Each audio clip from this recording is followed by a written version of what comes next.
Good morning, class 9 students. I welcome you all on this online digital learning platform provided by Jagrati Classes. Now what we are going to discuss is the different types of colloids. We have seen the 3 types of colloids in the last video. Actually, we have seen the 2 types. Yes, there were the 2 types of colloids which we observed in the last video. That was that gases and gases do not form a colloid. In fact, they give us a homogeneous mixture.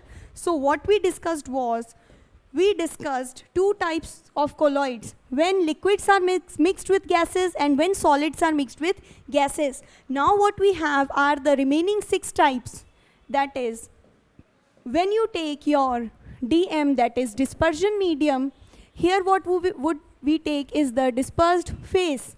Then we'll take the name of the type of colloidal solution formed, that is the colloid formed, and then we'll take certain examples to it. There is a table given in your NCERT books. You should learn it in a tabular form. It would be easier to understand. So the first one what we are taking is now. We are taking our dispersing medium, that is DM, and DM works as a solvent. So we are taking our DM to be liquid now. Okay, so we have discussed the 2 cases, so I'm starting this with the third point. Then when you take your DM to be liquid, you can mix any of the things, that is solid, liquid and gas, to your liquid solution or liquid solvent. What you get is, when you add a liquid into your liquid, or what can you add? You can take the DM liquid. The 3 possibilities of colloids would be, when you take your dispersing medium. Dispersing medium means what? It behaves as a solvent for colloidal solutions.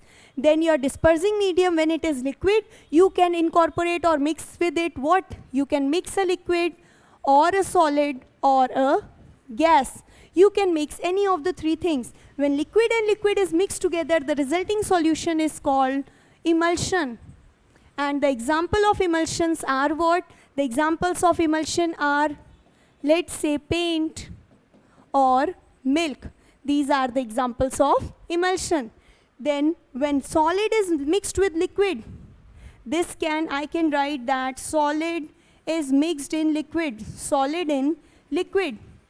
So the term for this is what? Sol. We get a sol. Sol means SO taken from the solid, and this L alphabet taken from the liquid makes sol. So sol means solid dissolved in liquid. So this is sol. Then when liquids are dissolved, when gas are dissolved in liquids, when these gases are dissolved in liquids, what you obtain? You obtain a foam. So these are the examples. For examples, when solids are dissolved in liquids, the example is milk of magnesia. Here the example is what? Milk of magnesia.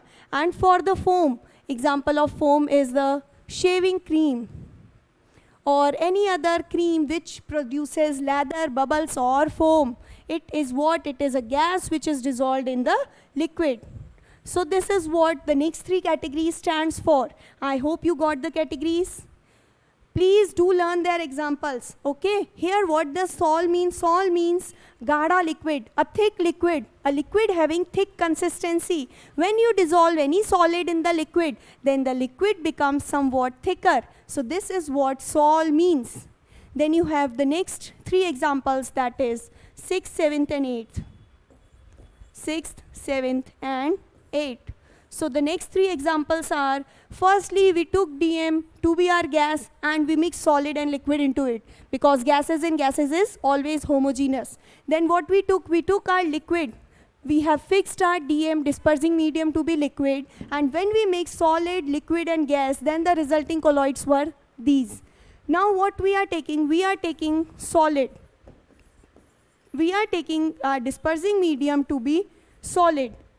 When you mix solid into a solid, then the resulting colloid obtained is called solid sol. It is called solid sol. Okay, the example of solid sol is colored gemstones.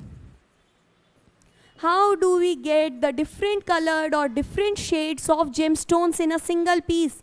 Have you seen The jewelry is rings made up of gemstones. The stones, that metal contain many different colors in one. So how is it obtained? What we do is we mold or we melt these liquids. These solids are melted to liquids. When you melt the different colored solids into liquid and then you mix the different liquids in your mold, then the resultant is your colored or different colored gemstones. Okay? Then the next is what? When you take a solid and you mix gas in it, again the resulting is a foam. The resulting colloid is known as foam. But here the examples of foam may be a sponge, or you can take the pumice stone.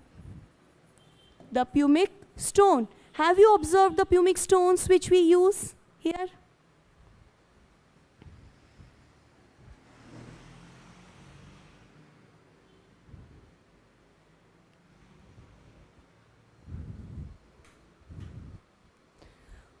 Okay, so have you observed the pumic stones? What are pumic stones?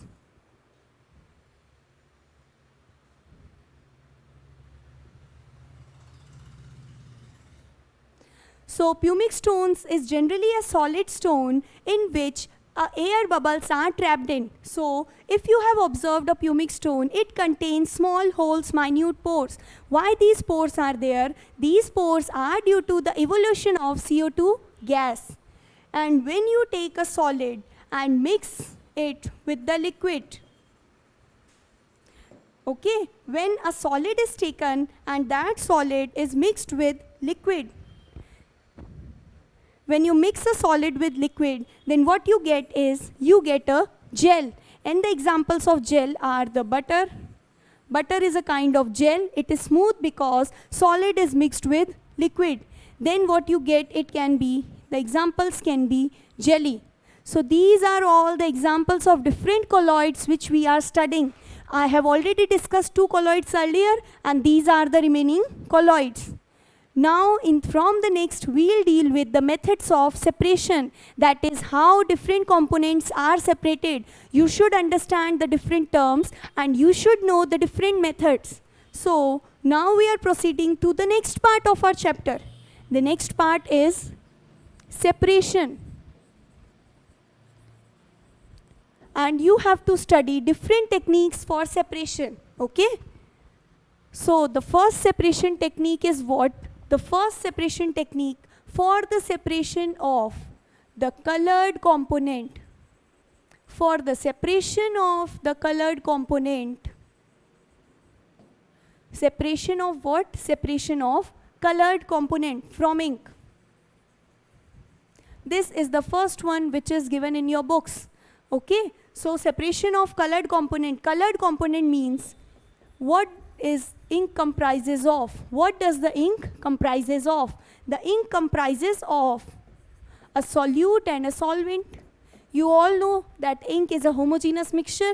You can't separate out the particles. So ink, what we have here is a homogeneous mixture. Ink is a homogeneous mixture. And this, what we can say, it is a solution.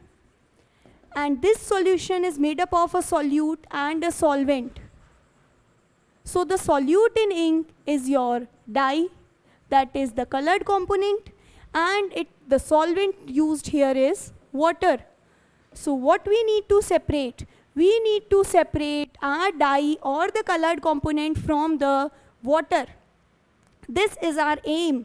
So what can we do? If we want to remove, this is so simple. If you want to remove water from something, what do? How to retain a component and remove the water from it? The example is real simple.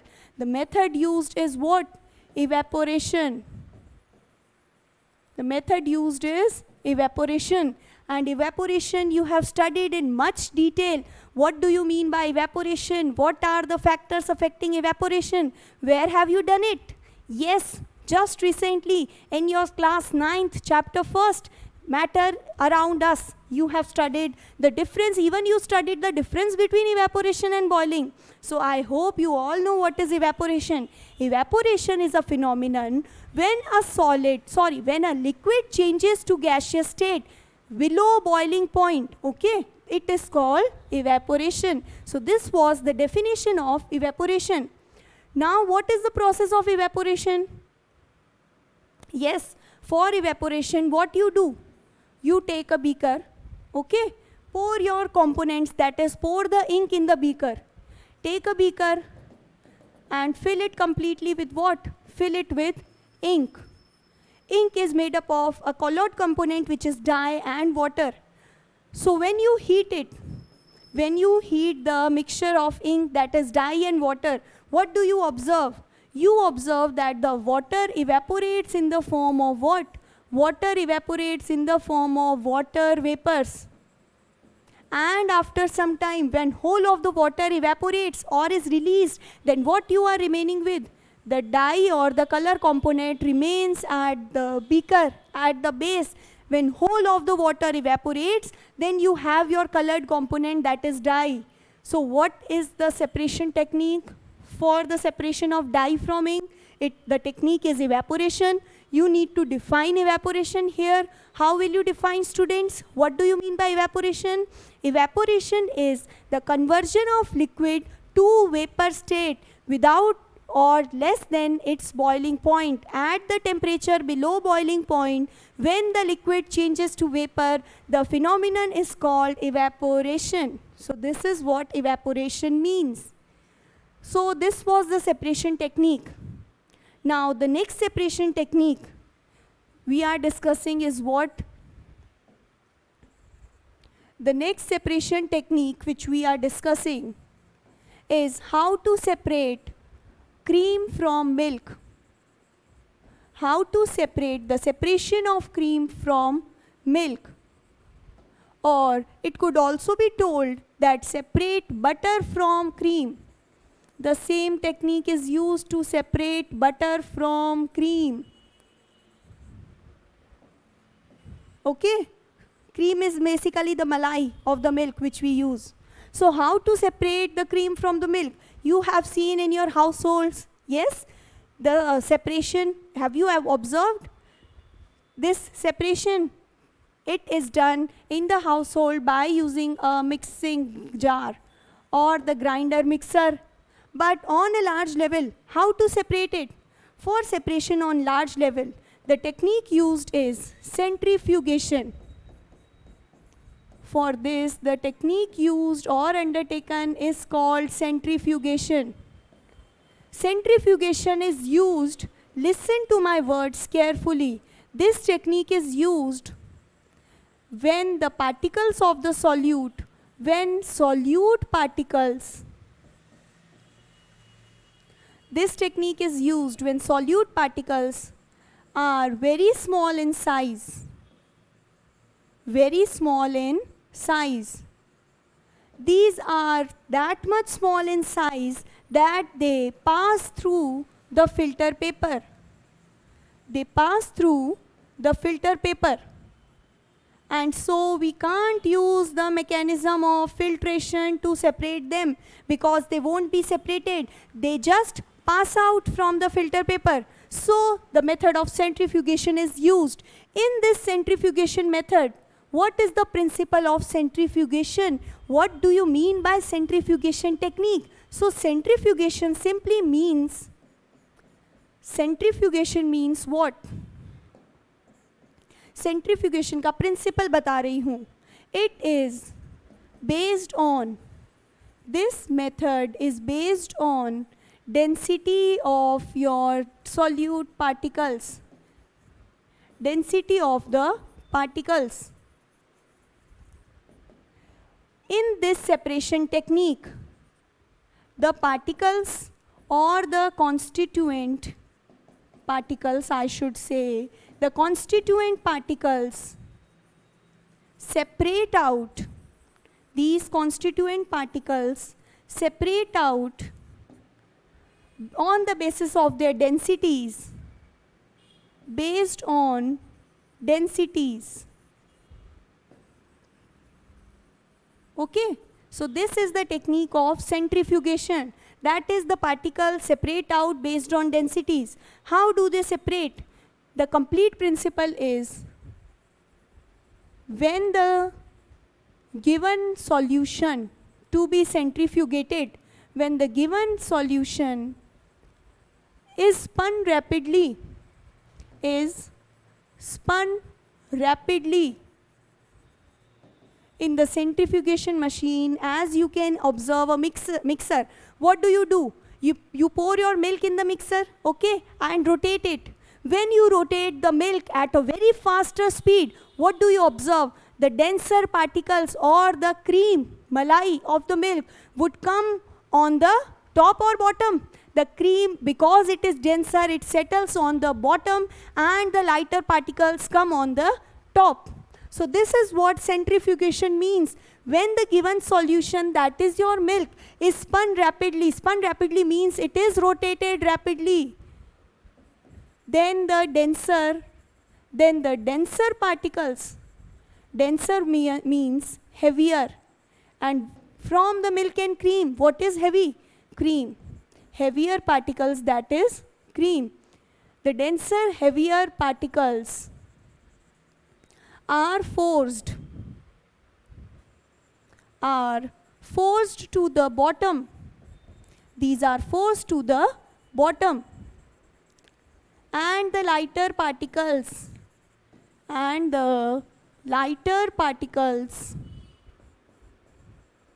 stay on the top. So this is what you mean by the method of centrifugation. Centrifugation means, centrifugation machine is similar like this. The apparatus is cylindrical, okay? It is a cylindrical shaped apparatus. What you have is, you have a big rotating blade. This is your rotating blade, a huge cylinder with a big rotating blade just in the middle. This is the rotating blade, okay? What you do is, you have certain cavities here. There are holes or cavities where you can insert your test tubes. So what you do, you take a test tube, fill your test tube with the given solution, that is, you fill it with milk. And if you place these test tubes in the cavities, these are the holes where you can put your test tubes, and then you supply power to it. When electricity is supplied, what is there? This blade, rotating blade, rotates. The middle blade spins or rotates at a very faster speed, and due to this rotation, the test tube put here, the dark particles or denser particles are collected at the bottom and the lighter particles remain at the top. This is the technique of centrifugation which is carried out. It is also done, okay? We have not studied its applications. Please study the applications of evaporations on your own from your books. The applications of centrifugation I am discussing. The application, it is used to separate cream from milk. It is used to obtain butter from the cream. These are the two applications. The next one, the third application would be, it is used in blood and urine test. It is used in blood and urine test in the diagnostic laboratories. Okay, so this is the application of centrifugation. So we have discussed till now was evaporation, then we discussed centrifugation.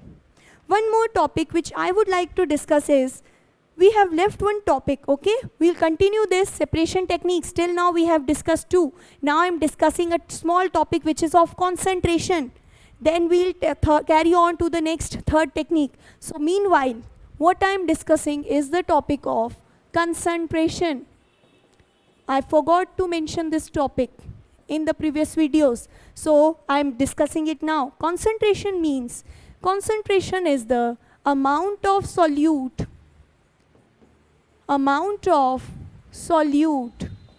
dissolved in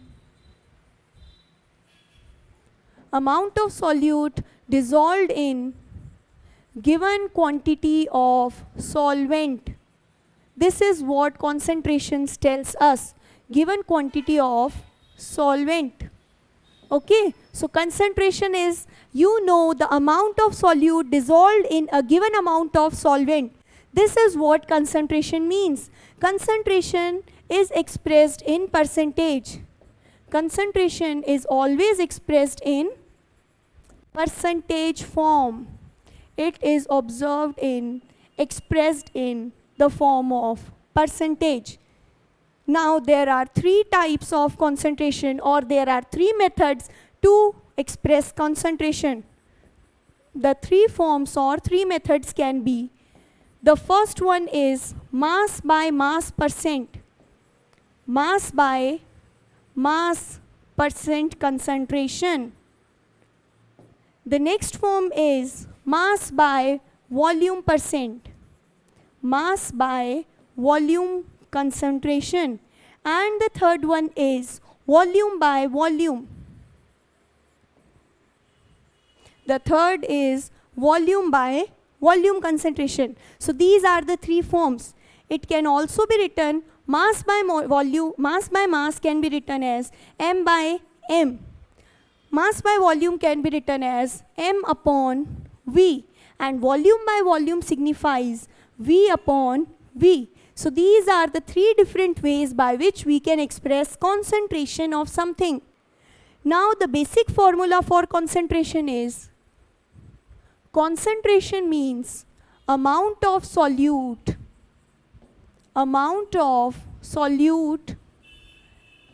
divided by amount of solution. Concentration is amount of solute divided by amount of solution. Remember, here I have written solution and not the solvent. So concentration means amount of solute dissolved in a particular amount of solution. For the m by m, that is mass by mass concentration means, and multiply it with 100 because you want to get the answer in a form of percentage. Now m by m means concentration when mass of solute is dissolved in particular mass of the solution. When mass of solute is dissolved in a particular amount of solution, that is mass of solute divided by mass of solution multiplied by 100. This is what m by m concentration means. M by v concentration means the mass of solute, you write the mass of solute, the given value, and you divide it with the volume of the solution. Volume of solution. And lastly, multiply with 100. So this is mass upon volume. Mass of solute divided by volume of solution into 100. Okay? And volume by volume would be what? Volume of solute upon volume of solution into 100. So these are the different methods to express concentration. Now there is an example given in your books. What is that example? We have 40 grams salt in 320 grams of water. The example is 40 grams salt is mixed with 320 grams of water. You have to find the percentage concentration. यहाँ पे we have the mass of salt, that is mass of our solute, and water here behaves as solvent. As we are given in grams the masses, so what formula we would use? We would use the mass formula. Okay? So here the concentration would be what? Firstly, we have our solute and we have our solvent. But here we require the mass of what? We require the mass of solution. So solution means solute plus solvent. So here, before finding the concentration, what we would find? We would find the mass of solution. Mass of solution would be what? Mass of solution would be mass of solute plus mass of solvent. That is 40 plus 320 grams. What we get? We get 360 grams as the mass of solution. Clear? Now applying the formula, mass of solute is 40 grams. Mass of solution अभी निकाला है हमने, कितना आया है? 360 grams. And we multiply the term with 100. Okay? We multiply this term by 100. Now what we get is, this is 360. 40 upon 360 into 100. We cancel one zeros. Then if you calculate, you would get something 11.1%. I hope this is a very easy calculation. You can all do it. So this is the way to find the concentration. Also, one question is given. The question is given on page number 18, 36 gram of sodium chloride in 100 grams of water. On page number 18, a question is written, find the mass by mass concentration when, how much? For 36 gram NaCl, 36 gram salt is dissolved in 100 grams water. 36 grams sodium chloride is dissolved in 100 gram of H2O, water.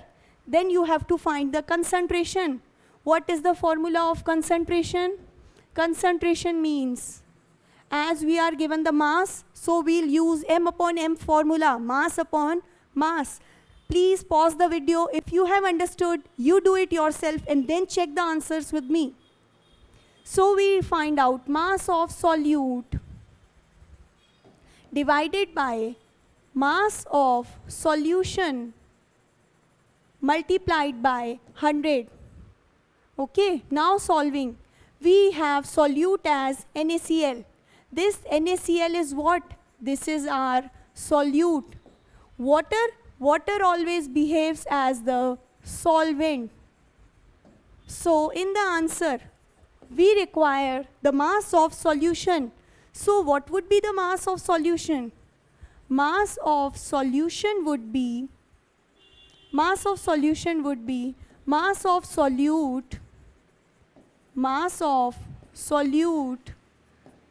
plus mass of solvent.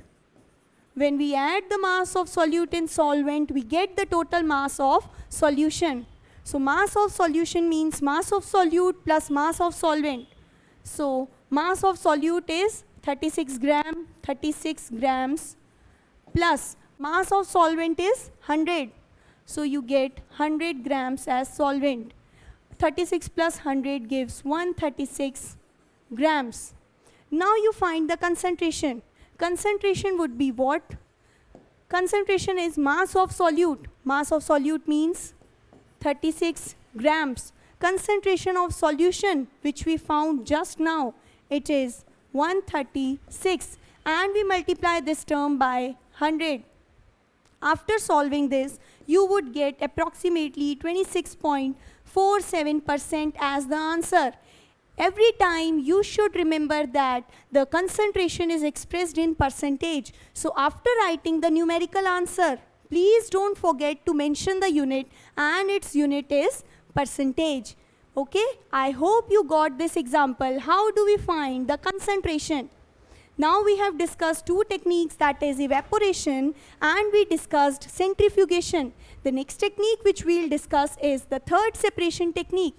Now we are discussing our third separation technique, and our third technique is what? It is sublimation. Sublimation you have also learned in the previous chapter. What do you mean by sublimation? I am just giving a quick revision. Sublimation means the conversion of solid directly into the gas, or the conversion of gas directly into solid without converting into which state? Liquid state. When any solid converts directly to gas without converting into liquid, it is called sublimation. The examples of sublimation were camphor, naphthalene balls, which are used in houses. Okay. Then there was ammonium chloride solution, incense stick. These were the examples of sublimation. So for sublimation, how to perform sublimation? We take two things, that is, we take a mixture of, if suppose we want to separate a mixture of salt and ammonium chloride. We want to separate a mixture of salt and ammonium chloride. So the technique used would be sublimation. Why we can use sublimation here? Because this ammonium chloride has a volatile and sublime property. It is volatile, that is, its boiling point is so low, so less, that on providing a small amount of heat, it gets evaporated. So it is called volatile. जिनका boiling point बहुत कम होता है, थोड़ी सी heat देने पर वो vapors में convert हो जाते हैं, उन्हें कहा जाता है volatile. So ammonium chloride is volatile, and you know it also undergoes sublimation. That is, it is sublime in nature. It has two nature. It is highly volatile and it is also sublime. In this process, what do? We take a flask. We take a conical flask. Okay? Here we put the mixture of ammonium chloride and salt. We have here our mixture of salt and ammonium chloride. Because the mixture it is not heterogeneous mixture. Their size are not different. We cannot differentiate that by hand picking or just sieving it out. So we use a special technique, that is sublimation. For sublimation, we take a flask, we put the mixture of salt and ammonium chloride here in the flask. Then what we do, we insert a cotton plug here. This is our cotton plug. This flask, this kind of flask in which we are taking our mixture is called conical flask, because you can see it is cone-shaped flask. Here what we have our mixture of salt and ammonium chloride. Ammonium chloride is AlCl3. So we are taking a mixture of salt and ammonium chloride. Now we are providing the beaker or the flask with the heat. Okay? This is the heat source. On providing heat, what do we observe? On providing heat, this mixture of salt and ammonium chloride, from this the ammonium chloride vaporizes. It forms the vapors. These are what? These are the vapors of AlCl3, ammonium chloride. On providing just little amount of heat, we show that the ammonium chloride from the mixture will form vapors. And after forming vapors, this surface is still cold. The neck of the conical flask is still cold. It is not much heated up. So this AlCl3 vapors gets deposited on the walls or sides of our flask. The vapors are deposited on the sides of our flask. So here what we get is the solid form of AlCl3, ammonium chloride. So this ammonium chloride gets separated from our mixture of salt and ammonium chloride by the process of sublimation. So this is the process of sublimation, when one component is separated from the other component, and these two components, the one should be volatile and sublime. Then we use the process of sublimation. I hope in your exams, if the questions come, you can easily explain it with the diagram, and then you can write it in words. What are you doing? That take a heat source, take the mixture of AlCl3 in salt in the pan or in the conical flask. When you heat AlCl3, as it is volatile, that is, its boiling point is less.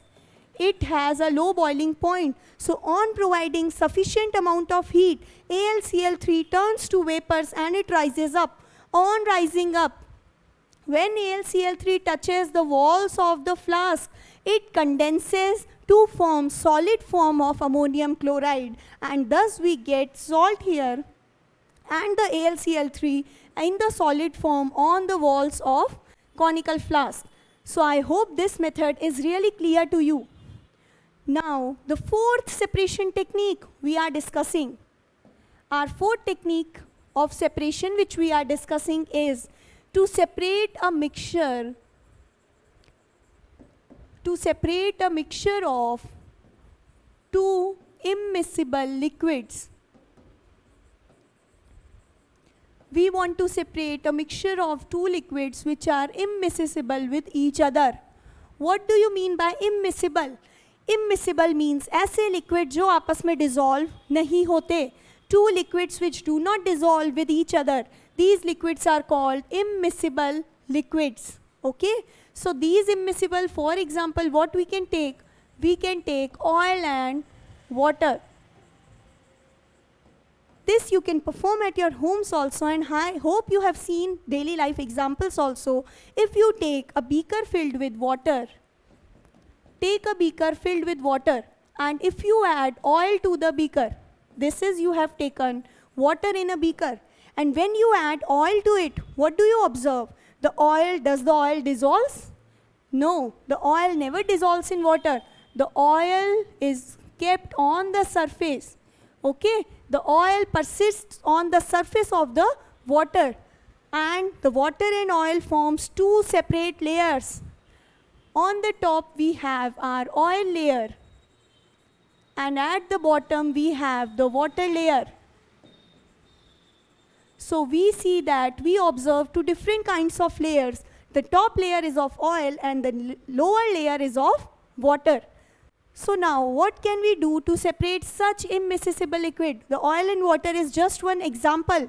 Immiscible जो आपस में नहीं घुलते, dissolve नहीं होते, तो ऐसे के लिए you can take many more examples. The technique used or the apparatus or device used is separating funnel. We use separating funnel to separate such liquids. Now let's see what does a separating funnel looks like. Separating funnel has a narrow tube-like structure, then it is swollen, and then you again have a tube-like opening here. Here you have a stop cork for the separating funnel. So this is the opening tube or separating funnel. This is the initial or opening tube.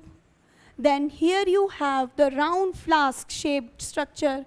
This is a round flask shaped structure.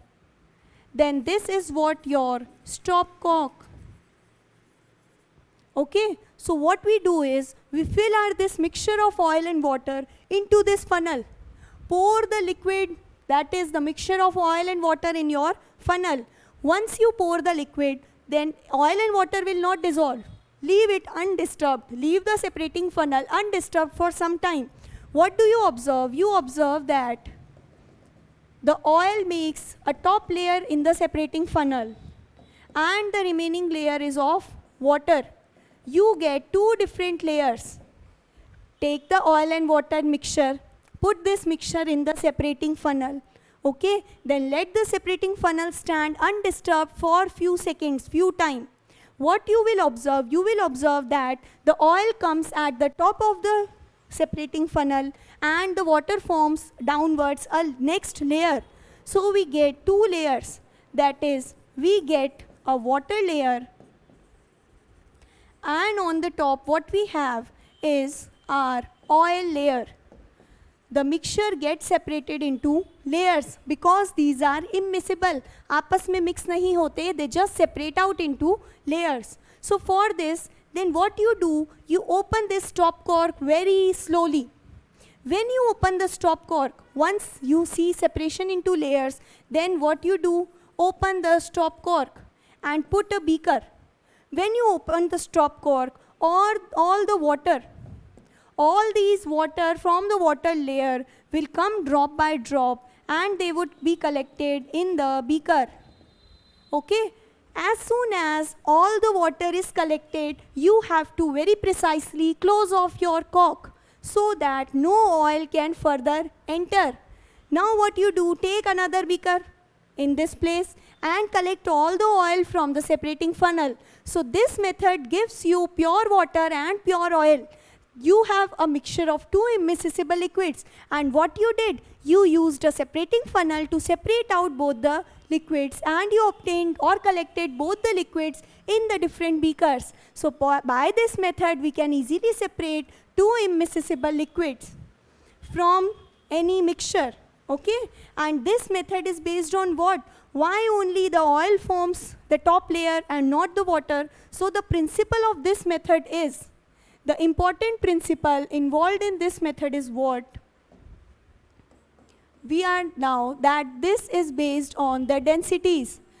This method of separating funnel is based on densities of the two liquids. This is based on densities of the two given liquids. Okay, so as the density of oil is low, the liquid with low density, I'll write it the principle more here, the liquid having low density or less density will float on the top, will float, or we can write it would form a top layer, will float and form a top layer. While the denser or the heavier liquid, if any two liquids are given, then the lighter liquid would form a top layer, that is, it would have a low density, and the heavier or denser liquid, and the denser liquid will come at bottom. It would make the bottom layer. It will come at the bottom of the separating funnel. So this is what the process of separating funnel, that the process of separating mixture of two given immiscible liquids. What the device name which we use? The device is separating funnel. What is a separating funnel? What does separating funnel looks like? It is just a funnel shaped device in which when we pour the mixture of two immiscible liquids, it gets separated into different layers. Alag-alag layers may they get divided.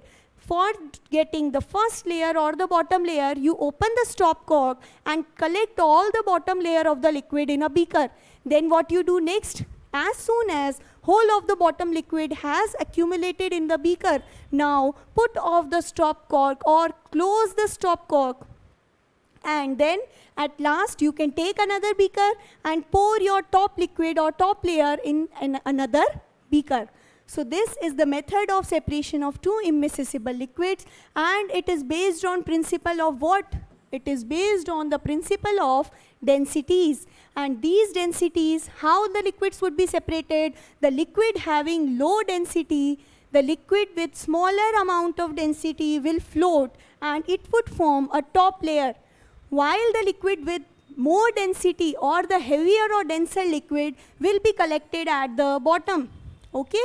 The denser liquid will be collected at bottom, whereas the top liquid will be collected on the top layer. So this was the separation techniques. This was our 4 separation techniques which we discussed. We discussed evaporation, then we discussed centrifugation. The third was sublimation, and the fourth is separation of immiscible liquids. The device is separating funnel based on densities. So I hope this is maximum for today's class. Go and revise your books, okay? And we'll join in the next class. If you have any doubt related to the concepts, you can ask me anytime. Please like and subscribe to the video and keep learning from these online platform of Jagrati classes. Thank you, students. Thank you for joining.